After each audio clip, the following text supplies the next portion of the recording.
After learning from the news about Seung Jae's condition, Sol questions the reason why the culprit is after Seung Jae.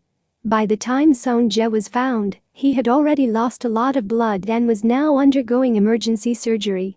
It seems like Seung Jae can't be saved, leading Sol to decide to find Seung Jae's watch so she can return to the past to change the future using her last chance. She feels guilty thinking that it happened to Seung Jae because of her.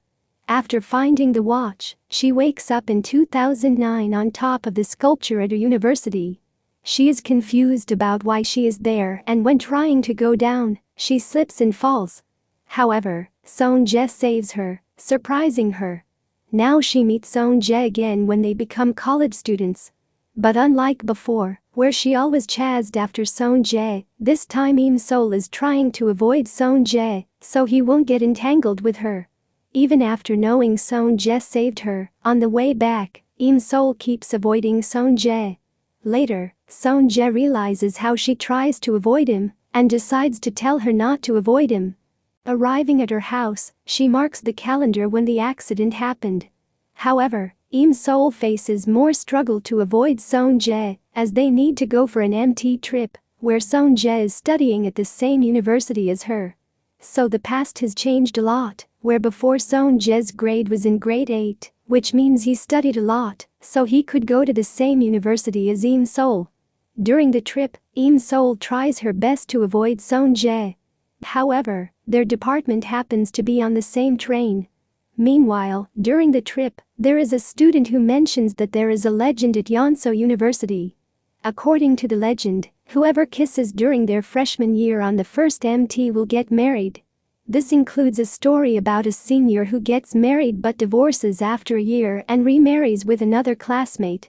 It turns out that during their first MT, they also kissed when they were drunk. So the student warns everyone not to carelessly kiss someone, even when they are drunk. The student sitting next to Seung Jae asks him if he believes in that legend.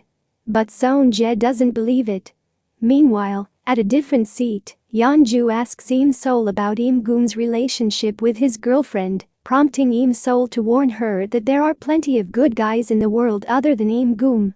Hearing that, Yeonju becomes flustered, denying that she is not interested in Goom and pushing Sol away, which causes her to accidentally hit the senior.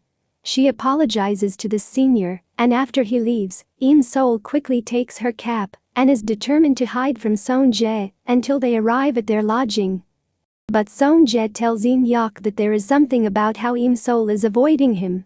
It shows that Sol's avoidance is not because she is scared of him.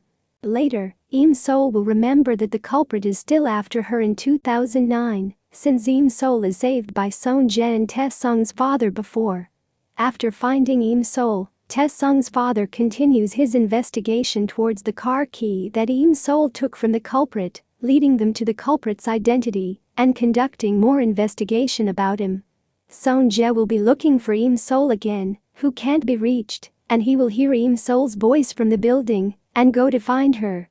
He will find Sol running away from the culprit and faint when she sees Seung Jae. Trying to wake her up, the culprit tries to fight Seung Jae like in the past. He overpowers Seung Jae by throwing him out the window.